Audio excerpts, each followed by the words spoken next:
Good morning all. It's another week of press briefing. Today we have the Minister of Agriculture who will provide you with some updates concerning the influx of sargassum and what the Ministry of Agriculture is considering, what might be on the table to provide some relief where that issue is concerned. So without further ado, we have the Minister for Agriculture who will take some questions. Good morning, media personnel. I'm sure you would have known or heard in the recent weeks the massive influx of sargassum on our beaches. And this is not only a St. Lucia problem, but it's a problem in the region and many other parts of the world.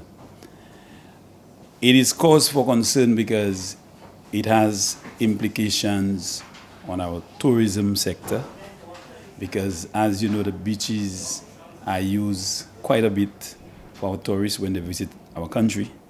It also has implications on health, and I'm sure you would know in the communities where the sargassum gets onto the beach, the stench has been a major cause of concern for residents.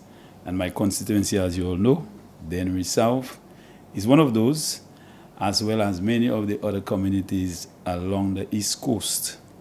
I flew to St. Vincent 2 weeks ago, and I saw quite a bit of the sargassum throughout the ocean. So this problem is not just a problem that you can go to the beach and say, we are going to clean and expect in the next 3 months we will not have any sargassum. It is like tons and tons of this resource waiting to get back to the shores even after you clean. But the Ministry of Agriculture has a plan. We had a task force established in recent years, and through the government and people of Japan, we were able to secure some funding through the UNDP to secure some pieces of equipment to assist us with addressing the problem. What I know is that some of these equipment, like a small tractor, a dump truck, and I was told also a boat, those pieces of equipment are in the making to assist us with helping to address the problem. As I said earlier, there are benefits of the sargassum. The fishers would tell you that there are some cases they would stop in close proximity to the sargassum, and the catch would be a lot more for some of the fishes. So it has a beneficial component to it, but I think the negative part of it is where it is causing serious unhappiness to residents, and we need to deal with it. I know recently, I think in the last 3 years, we did some work in terms of cleaning the beach in Miku, and I think as a government, we have to be concerned about the plight of the people, the concerns raised by persons, especially those persons who live in close proximity to the bay. And we are putting together a costing from Fisheries, or my ministry to be exact, and we are hoping that we can come forward to present something to the cabinet in terms of how we can address the problem in the short term. There must be some action taken to address it, because you see the build-up as you go through the beaches. But what is most concerning to us is the stench. There are even some cases where persons would have said that their television sets are not functioning as a result of the stench and whatever comes with it. Farmers seem to think that it is going to be an advantage for them to use the sargassum, but from what I've been told is that there are what we call heavy metals in the sargassum that can have negative health impacts on our food. So it is something we have to be very cautious of. But as a Minister of Agriculture, I'm very concerned, and I do think in the short term we will get some action taken to assist in addressing the problem. You mentioned heavy metals in the sargassum. Would that affect the fish? I'm not sure for the fish, but I know for the foods, for the vegetables, because a lot of people use it and they think it's a very important resource for our farms, mulching, etc. But recent information has revealed that I can't remember the names of the two contaminants in there, but there are heavy metals that if we consume can have health implications. So you're saying that we shouldn't use it? Shouldn't? We shouldn't use it? Well, we should. I don't think I will not encourage our farmers to use it for our food, vegetable production. I would not. I remember at one time we had St. Lucia developing some form of fertilizer with the sargassum, so that would be.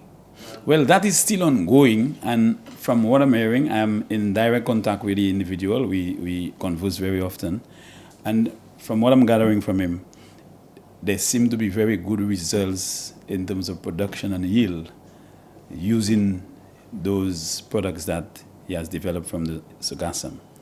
As to the other aspects of it in terms of the safety and so on, I'm not sure, but I have seen very good results coming from farmers after or from using those products coming from the sargassum. But I really wish we would have been able to identify some products that can be made from it, convert it into something that is sustainable, that is income generating. And just last year, the EU held a very big regional meeting in Grenada where we sat and we looked at lessons from other countries and what are some of the things that can be made out of it. We have not been able to come up with any sustainable venture that one would say, yes, that is the way to go, because we have tons and tons and tons of it. And I really wish some small cottage industry, some processing something project will come out of it. And one, it would be able to allow us to generate an income, create livelihoods, impact livelihoods for our people. But we have not gotten to that level. And just recently I was told that there is another meeting coming up to discuss it further for countries, especially in our region. And I'm hoping that not too long from now, we'll see something more sustainable happening to address the problem. You spoke about it affecting the revenue here. Obviously, I'm not hearing you. You spoke about how the seaweed affects the continent. Ronnie Bay, Pigeon Island, and Grizzly were heavily affected by it. Would you say responsible for actually removing the seaweed? Well, I know in the northern part where the hotels are, obviously, you would not want to know that your hotel is full to capacity. But when you look out, your visitors, your guests cannot utilize the beach. I mean, they come down to St. Lucia for that. And I know in some parts of the north, the hotel management, they are actually involved in actually doing the cleaning up of the beach. But it's really a problem that is not existing on the eastern side or the northern side, or it's all over St. Lucia. It's on all the beaches, but it's worse on the eastern part, obviously, where you have the Atlantic side. But I know the hotels are doing their own management, the cleanup as part of the management team, because obviously it's definitely going to have a serious impact on their guests. So you're saying that they're responsible for it? No, I'm not saying that. I'm saying I am aware that some of the hotels are presently doing the cleanup of the beaches. Okay, but still, who's Yes. responsible for it? I think it's a responsibility of all of us together. It cannot just be a government responsibility. It has to be all of us. But as we know, the government, people will point to the government and say, boy, you have the money, do it. But it's a responsibility that all of us should understand. The guests, the owners of the hotels, the government, the Ministry of Agriculture. It's a problem that we all have to come together to address as a nation. Minister, has it been detected what causes the sargassum to be washed ashore in that number? Have it been detected what causes sargassum? Because this is just a recent thing that we've been experiencing in the Caribbean. What has caused that to happen to the ocean? Well, I don't know exactly what is happening. I'm very certain that something is happening in recent years, because we've never seen that massive buildup of sargassum. I mean, we've seen sargassum from, our early childhood, but it has been a massive release of this weed from the seabed, which is a cause of concern. I'm hearing with very little level of confirmation that it's climate change, but we believe something is happening and that is the cause of it. But I cannot tell you exactly what the problem is. And many researchers are still trying to determine what is the cause. I mean, we know, as I said, it has existed, but not in those large quantities. But I do believe not too long from now, we will be able to get an idea as to the cause of this massive influx of the sargassum. And is there any impact on our coral reefs? I am not too sure because it's actually, remember, it is settled on the bottom of the sea, and when it leaves there, it gets to the surface and it drifts to miles and miles away. I do not believe, I'm not sure. I want to be cautious, but I'm not too sure what impact in a negative way that it's having on our coral reefs. Because it remains floated for most of the time, except when it gets to the shore. It gets very close to the bottom of the ocean. But I do not know. I will find out and provide you that information at a later date. Any other questions on sargassum? I just want just one question. So in the beginning, I'm not sure if you did mention a time frame as to, because I know, I mean, the fishermen did say that they're affected by it. The time frame in terms of the things you mentioned in the beginning, when they're going to come into effect. Well, I'm hoping that it can happen as soon as possible. I am not in a position to say when because the finance minister is the one most suited to make that statement. But I do know the government will come together based on recommendations coming from the ministry to see how we can at least, do some work to help alleviate the problem. Yes.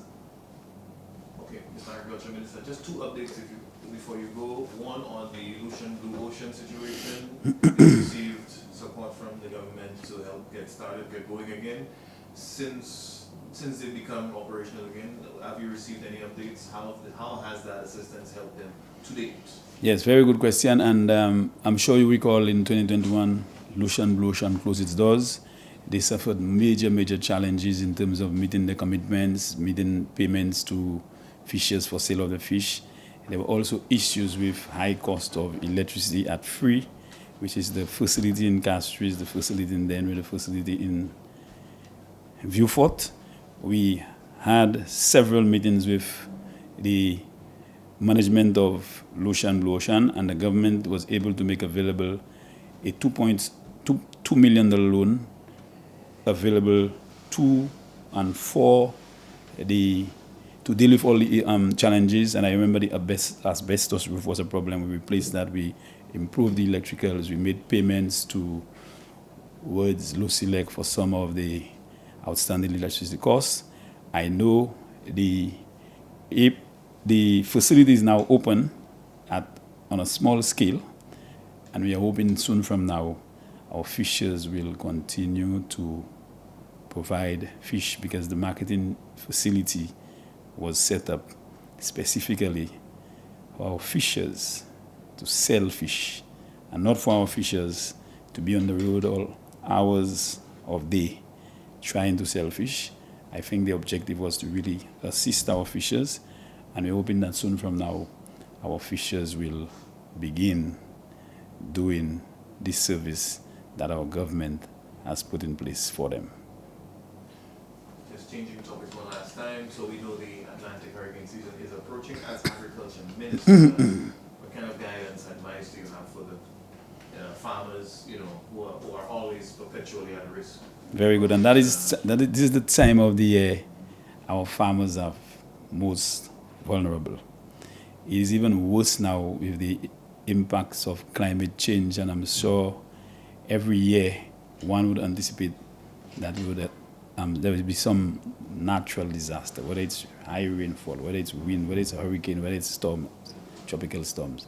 But the good thing that we are going to do in the next few weeks for our farmers, especially our banana and plantain farmers, is that we are going to commence an insurance mechanism which is almost finalized with Grace Kennedy, where our banana and plantain farmers, to start with, will get coverage under an insurance program.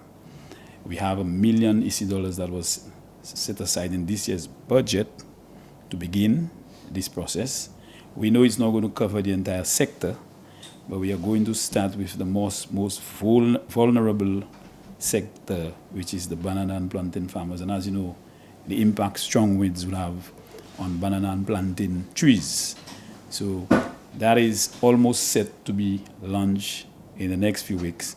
And I'm hoping that will be some way of our farmers getting that level of confidence that if my plantation, if my investment is affected or impacted as a result of a natural disaster, I do not have to solely depend on the government for compensation, but we have an insurance package in place to assist.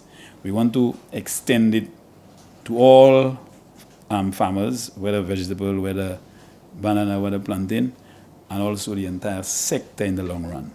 But what we anticipate from our farmers is that at some point you will have to be called to make a contribution, whether it's by way of your sales, a percentage of money coming from your sales, whether it's to the marketing board, whether it's to Marcy, whether it's to the hotels. But we would need everybody in the sector to make a contribution. So at the end of the day, we can have a comprehensive insurance policy or program to take care of our fishers, our livestock farmers, our agro-processors, our poultry producers, our banana farmers, our vegetable farmers, every single person in the sector. So the reliance on government every time after a hurricane to provide relief or support, it may still happen, but at least our farmers will have a program, a mechanism by which to rely on to encourage them to continue in the agricultural activities. If I'm not mistaken, that'll be the first time a government will embark. First time. Well, we had wind crop that was in the 80s. That was just for bananas. But since then, this is the first time that we are going to have a program for farmers. And it's happening at the right time, at the beginning of the hurricane season, where we anticipate very often that we may have some natural disaster or system that can impact the sector in a negative way. What's the status on the proposed development of a bond for the livestock that might be wandering across the roads on the highways and byways? Just this morning, I got a call from an individual who was driving down the northern part into Fisheries. And really and truly, I want to make the statement, and I want to be bold to say that the government is not responsible for ensuring that residents are safe from our roads. A farmer who is a cattle owner, who is a livestock owner, it's his responsibility to ensure that his cattle does not move away from the pasture areas onto the road.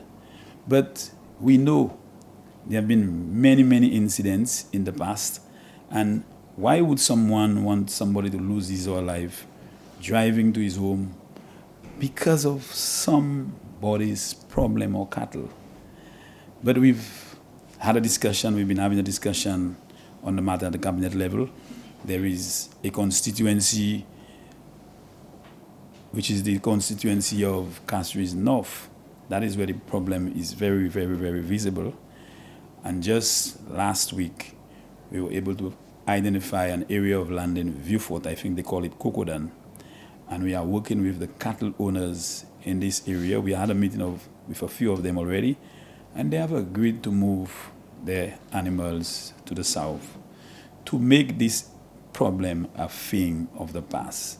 I mean, it is just not a nice sight when you drive up and you get to Marcy and you see all those animals on the side of the road with sometimes an intention to just cross the road. I mean, this is life and property. You know, this is risk that our persons take, and I do not think that they have to go through this. And I'm calling on all those cattle owners to find a way, find a mechanism to at least put a fence around your pasture to avoid those animals going onto the road and posing a risk to person's life and property. Yeah, Mr. Minister, just back on the insurance scheme. We know, like in your insurance schemes, there's the assessment there's the assessment period, you know, when you make the assessment, calculations, and you mentioned an agency being responsible for this overall scheme. So would they be, you know, educated persons, let's say, agriculture field officers, who would be involved in making these assessments, you know, to provide compensation? Well, the assessment has always been done by the agricultural officers. They know the farmers, they know the location, they have the knowledge and skills as to how to conduct the assessment. The insurance coverage that we're looking at, it is very possible that after a natural disaster, for instance, we will conduct what we call an evaluation, and an assessment of damage will be done. That will be submitted to the insurance. And what we suspect may happen is that the insurance company will provide the government with the funding for the funding to be distributed evenly or whatever, how it is done, calculated for the farmers. So it's not a case where the insurance that will be going directly to the farmers. I think the arrangement is from the insurance company, compensation to the government, and the government will do the distribution. But the information usually comes from the agricultural officers for the various regions. So you say in this initial stage, the government would be providing that initial funding? Yes, so the government has allocated in this budget $1 million, which is what we are using to start with the banana and plantain farmers. So down the line you say... We are going to bring in as many more farmers as possible until we cover the entire agricultural sector. Then they would have to make a contribution. That's right. Because it will not be sustainable for government to be paying it every year. And what's the name of the agency? The name of the agency? Grace Kennedy Insurance. Barbados? No, Jamaica. Jamaica, okay. Jamaica. But there's an office, sub-office based in Barbados. Yes. Some members of the public have been complaining about the egg situation. Apparently, when they find eggs, some of the eggs are turning around. Some are big and some are small. What do you have to say about that? Well, you see, one of the things I must say, for persons who didn't know, we are blessed to be self-sufficient in eggs. St. Lucia is blessed to be self-sufficient in eggs. And even human beings, you may see some people not looking so healthy, you have the autistic and so on. It is the same with animals, poultry. And sometimes maybe it's just because of a certain factors in the facility, maybe the system was not well controlled and there was probably more heat in one section of there are a range of reasons for it. But the end result is that it's an egg.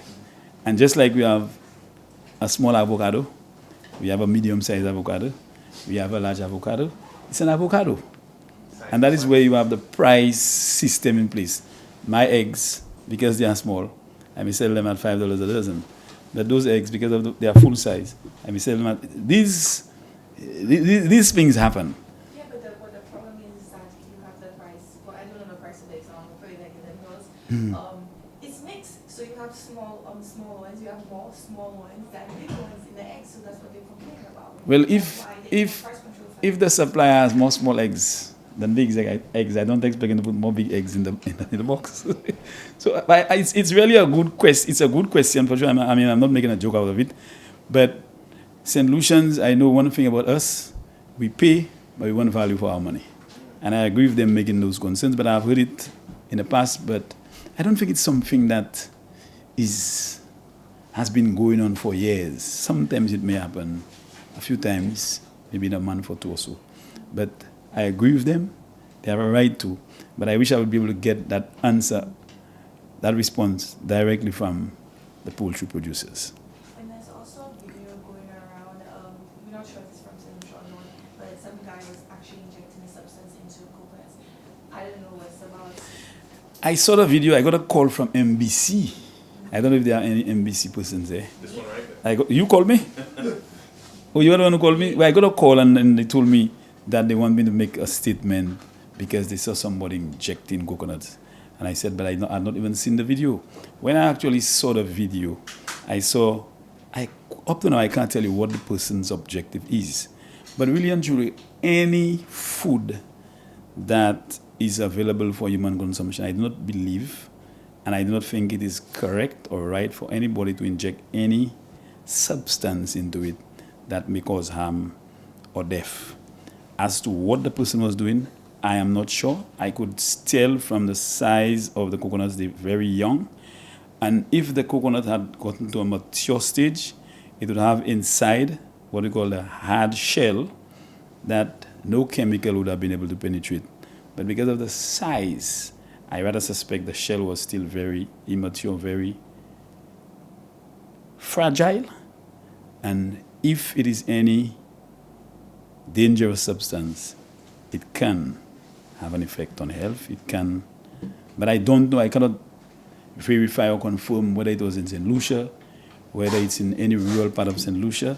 I cannot, but wherever it's happening, I do not think it should happen. And I would appeal to persons who are, or persons intending to do that, to put an end to it. Just a quick question. So, in regards to the reduction of the food import bill, efforts to do that by 2025 have been no more, right? And is there any goal in mind? Yes, right now we did not achieve our target of 25 by 2025 because there were a number of factors that caused it that we did not anticipate. So, for example, we did not anticipate that we were going to have COVID. And COVID was right at the start of that plan, which was I think the plan started in 2019 or so, 2020. And we had COVID, so that was a problem. We made very good strides. In some countries, we were able to achieve more than 15%. In some cases, we were not able to achieve more than 50% of that target. But what we have done as ministers of agriculture in CARICOM is to extend it from 2025 to 2030. As you have heard, the imposition of the 10% tariff on countries, especially countries like St. Lucia, considering our high food import bill, we are hoping that this 10% will not take effect because it will make things more difficult for our farmers, for the inputs, for the seeds and other things that they need. And it will increase cost of living in St. Lucia because we depend on a number of countries for our meats, our food, and a lot of the things that we consume here. And this is why our ministry, under the 7 crops program funded by the Taiwanese, we are targeting those 7 crops. We believe that we can make a drastic reduction in terms of imports. We have not achieved our targets as expected, and there are a number of factors, high cost of inputs and impacts of climate change, lack of insurance, a reduction on availability of farm labor. All these are major challenges in the sector. But we just finalized a food production plan that would help us in terms of establishing a short-term, medium and long-term planning to increase our food production and to reduce our food import bill. We are hoping that in the next few weeks we will begin providing some assistance to farmers under the 7 Crops program in terms of provision of seedlings, encouraging persons with whatever small space you have in your backyard to go into some production, or whether it's lettuce, whether it's tomato, whether it's cabbage. But we need to work together to enhance our food security and to ensure that we remain food secure. And the challenges that we face with regards to climate and other factors will allow us to continue to produce the foods that we can grow locally and reduce on the imports of same. Thank you very much. What will happen with the Roseau lands in that area where it was government? Well, 1,500 acres of that, I think, is going towards what we call a breakfast project, a climate adaptation project. We are going to use some of these areas to introduce a number of agricultural operations. At the Windburn building, we are going to establish a climate smart learning center and many other areas in agriculture That project is a CDB project to the tune of 9.6 million EC dollars. We are in the third year. It's a 4-year project. It's supposed to end sometime in 2027. And we are hoping that those lands will be converted into more productive use under that project. Thank you very much. All right. Yes, indeed. Well, at least my boss, Weave, all right, the Prime Minister will provide you with some updates and, of course, make himself available to your questions. So, without further ado. Good morning. I hope the rain hasn't done too much to you, though. The weather has not been that. Everybody, just give me a second. Sorry.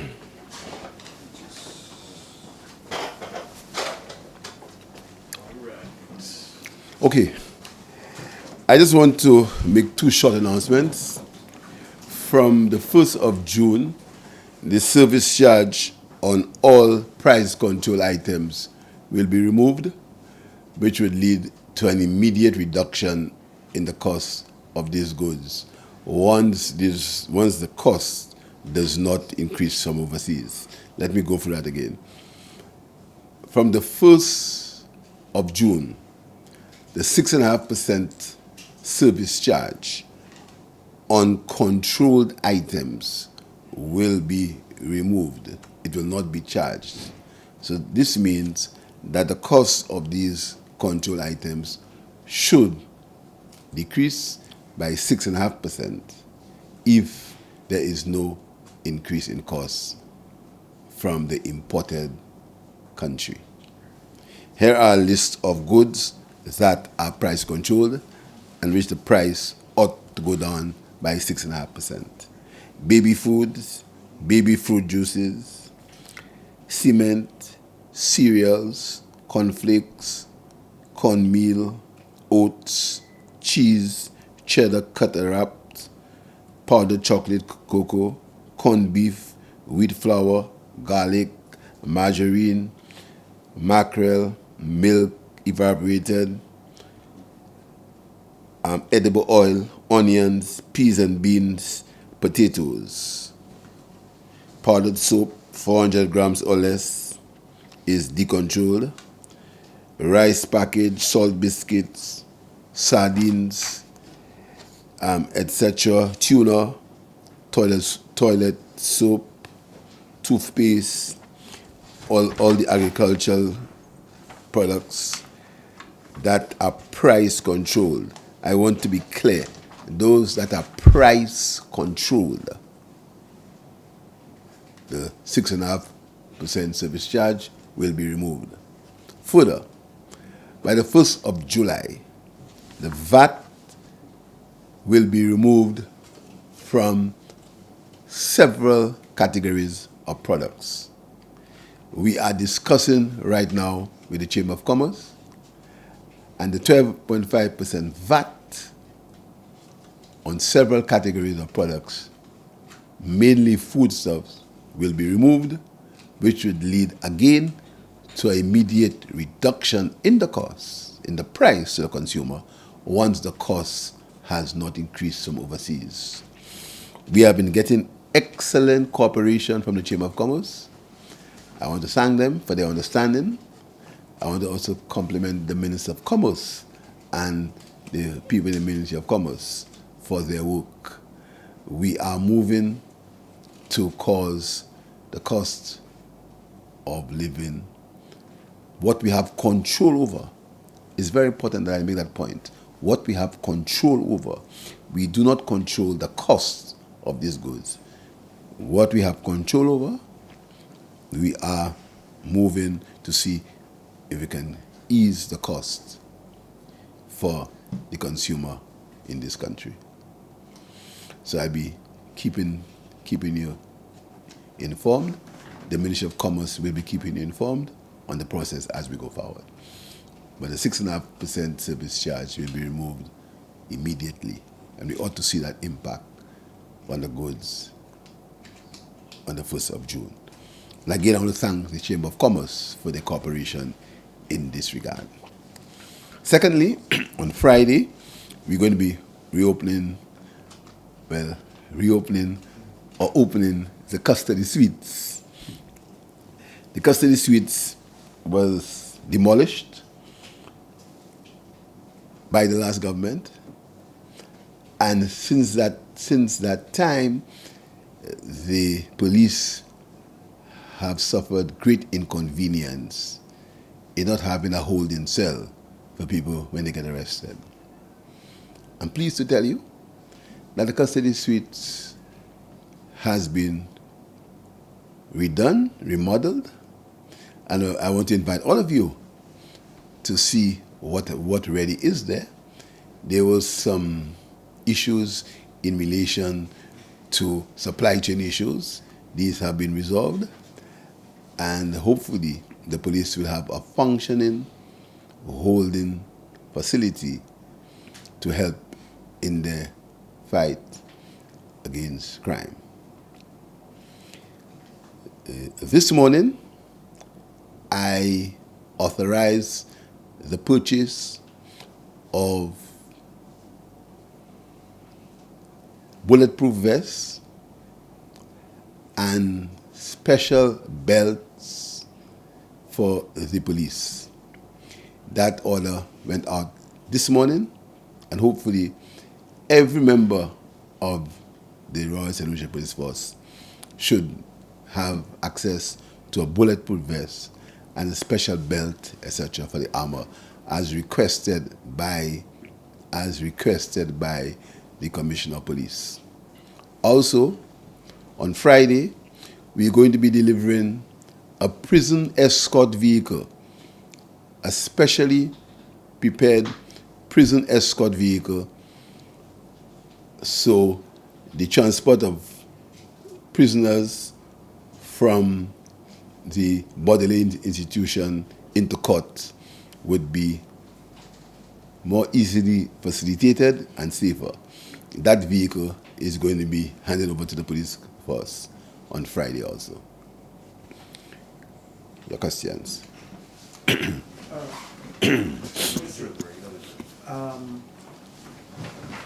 While obviously our government deals on revenue, right? Your who?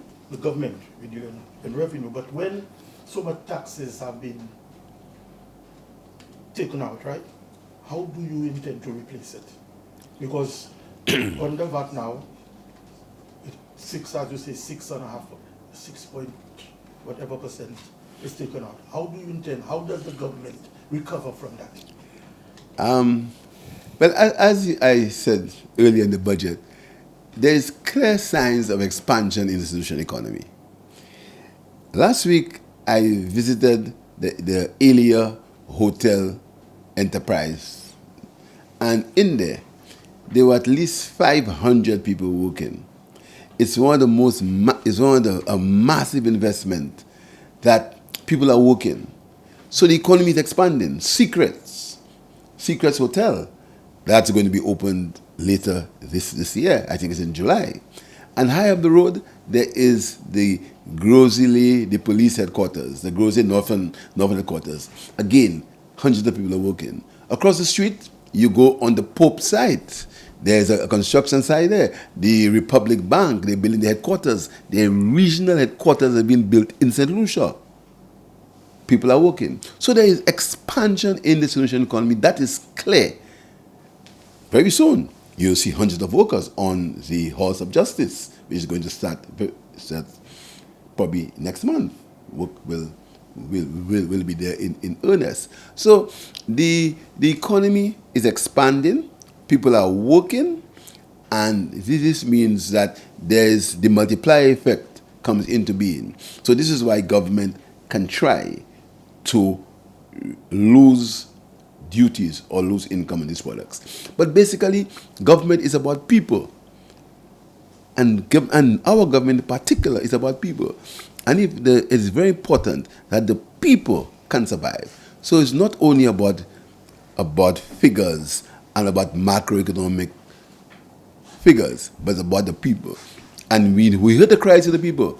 We heard the cries of the people as it relates to the cost of living. We heard the cries.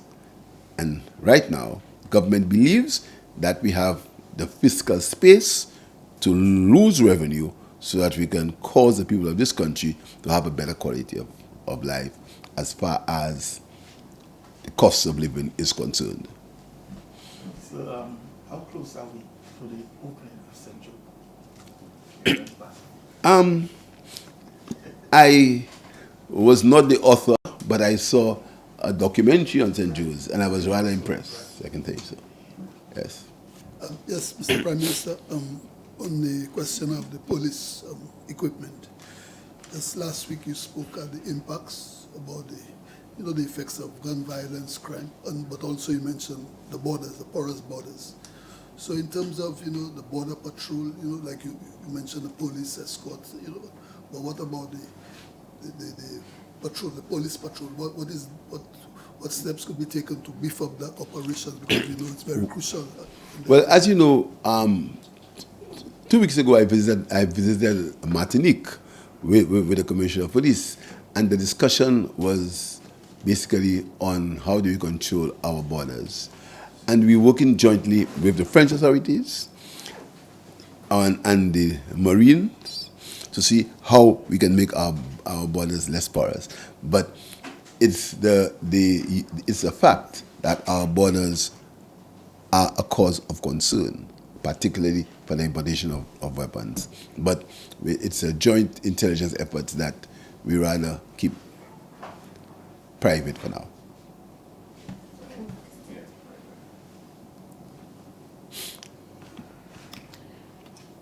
PM, I've been on the streets doing POV, and I encounter persons on the streets who asks, how does the Prime Minister do it?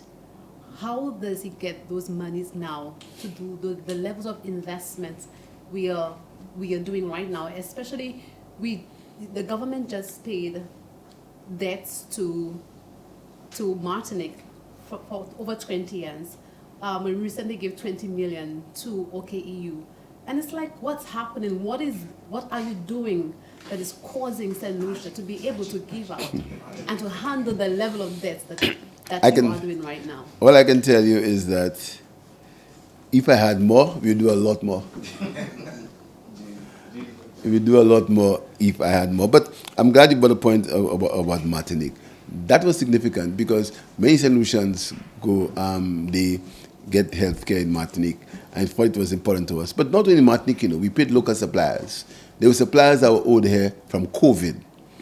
There was one supplier who was owed from COVID times, and then we paid it. So we've been paying these debts, and we, as I said, we're finding that the economy is expanding, the investments is happening, because you must understand that St. Lucia had no new investments for a very long time, And these things are fact, the verifiable fact, as I always say.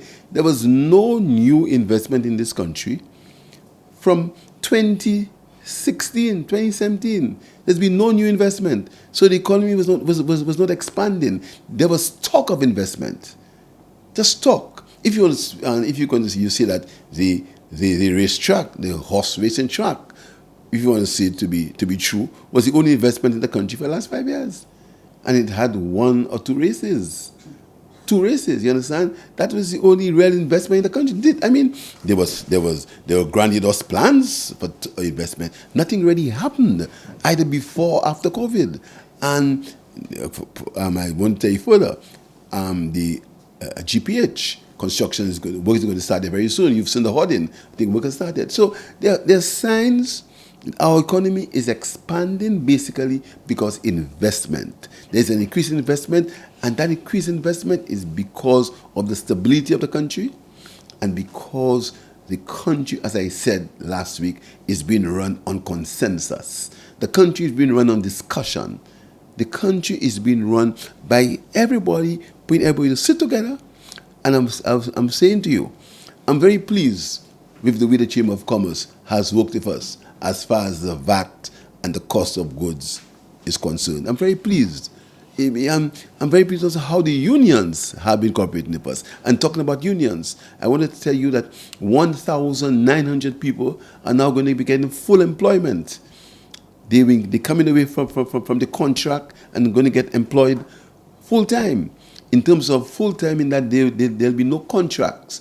What that means is that they can go to a bank and get a loan. What that means, so we've transformed their lives. Because these people only were able to get short-term loans, 2 years for the duration of the contracts, and these were high interest. Now they're going to be employed permanently. 1,900 people are going to be. That's a transformation into their lives, and the government is very proud because, as I said, for government it's about people. People. That's what government is all about. Mr. Prime Minister, is there any truth to custody suites being vandalized? I understand that some water tanks, some water pipe and plumbing fittings were destroyed this morning. I understand it's the second time. Any other questions? Oh, yeah, so some people were questioning, from the first time you announced that you was bringing down the prices in terms of price control. How long is it going to last? Because you're doing it before elections. Is it going to last even after elections? Sometimes it fascinates me, this talk about elections. Look at our history. Look at the things we began to do from our first year in government. And make a checklist. This government promises and this government delivers. We don't deliver for elections. Look at our history. Just chase it down. CXC, facility fees. Just have a look. It wasn't for elections. I can assure you that these things are for the development of the people of St. Lucia and not for elections. Elections are real. I said the last elections have consequences. We understand that, and as politicians, we all prepare for elections. But these are not for elections. These things are for people. So, simple yes. No, they are for people. They are to make people's lives better because they remain. I'm going to show you if we're in government, it remain and going to be enhanced. I think she was asking PM, is there a sunset for the suspension of the service charge? Oh, that's what. No, there's not. No, as far as not when I'm Minister of Finance. So service charge suspension and VAT suspension indefinitely? Indefinitely, that's the right word. Indefinitely. Sorry, thanks. Indefinitely, yes, that's right. That's the right word. Beyond the next election. I wanted you to say directly, and I just wanted you to say directly just for the thanks. Sir, in election is always timing. It's timing. Now, Why do you want to get in my head? No. Well, I'm only asking a question. The election is about timing. We saw in 2016, we lost. We, you say we lost. Okay. You showing your hand there, I know you can do that among your colleagues, but okay. We lost. I didn't hear that. Would you say this time around it's all about timing? Because the last time it was wrong timing. It was blame on timing, but we see this time it have to be right. I'll tell you what. When you are a government that has performed how we have performed, we're not afraid of elections. Because we have, we have performed, the government has performed. The government has a rich record of performance. In 2016, So we cannot be afraid of elections. What we have to do, you have to continue on the path that we are going. We have to continue delivering to the people of the country. You can see it for yourself. Where some people try to create a false reality, the reality is there. People can see for themselves. There are 1,000 people, young people, who've got a $5,000 grant to start their businesses. Now they're getting loans. These are real people. These are not people that you hear. These are real. These are people you touch. You understand? The teachers, the temporary teachers, who are going to get paid in August, these are real people. The 1,400 workers, 1,900 workers are going to get themselves full-time employment. Real people. So we don't have to say what you're doing. You feel it. You see it for yourself. You go to grocery lane, you see that quarter's been built. You see it. You understand? These things are things that right now, they're working on 6 school buildings. Go to Anchipo, you'll see a school building being built. You'll see it being built. It's not an illusion. It could have been built, or we had planned to build it. It's there. Go and see it. And I challenge anybody. Look at our record. I challenge anybody. Look at our record. Look at the record of this government. Look at our record of performance and compare it. I challenge him. You know, so that's why you see the criticisms has got personal but the fact is, this government's vision has been revealed not in talk but in reality. Our vision is not a reality vision, you know. It's not something that you, according to Leonard Barry Felix, in AI. You understand? That's not what our vision is. Our vision is real. You can touch our vision. You can touch it. You can touch the 1,000 students who have got scholarships on our one university per household program. You can touch them. You can see them. They return in here. So our vision is a real vision. Our vision is not a vision of renderings and things that will never happen. Our vision is a real vision. A vision for the advancement of people. And you can see it. You can touch it. Of course, there are imperfections. I won't say we perfect. No one is perfect. There's no perfection. But what I'm saying to you is that the development and the work of this government is tangible. It can be touched. And we can ask people to go and see it and speak to the people who've benefited from this government's policies. Speak to them. They're there. They are real people. They're not people who imagine. They're not people who you show on a computer screen. They are real people. They are real people. These are the people who work now at the major investments in the country. They work there now. They go to work every day. They get a salary every day. They will not promise jobs. They have jobs. So it can't be said that they would have a job if that investment came. We never said we're going to be landing 800 jets on the airport. And we never said so. We said real things. And I'll tell you something.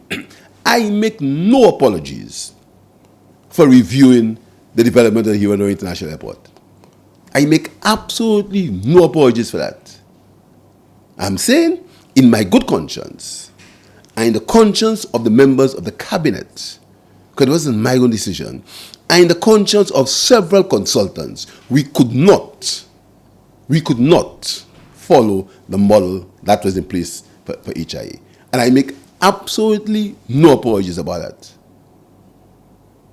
I think, in my better judgment, and in the judgment of the members of the cabinet and consultants and experts, we could not pursue the path that was being charted for us for the International Airport.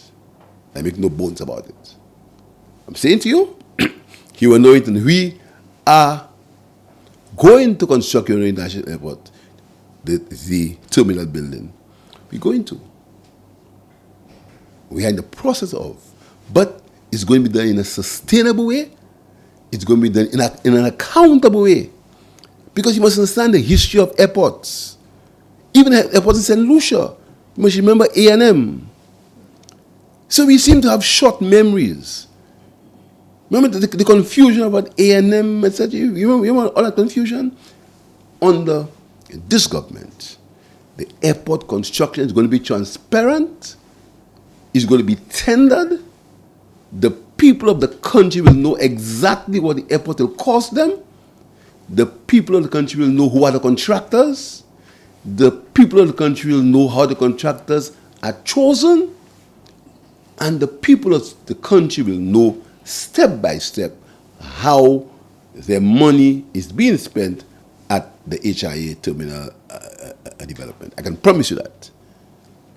And I make no apologies for not allowing the project to go how it was conceived. I make absolutely no apologies for that. It was not even my good conscience to allow it to pursue. But the largest infrastructural project in the country would go untendered. There will be no bill of quantities. There will be no cost. You construct and as you go.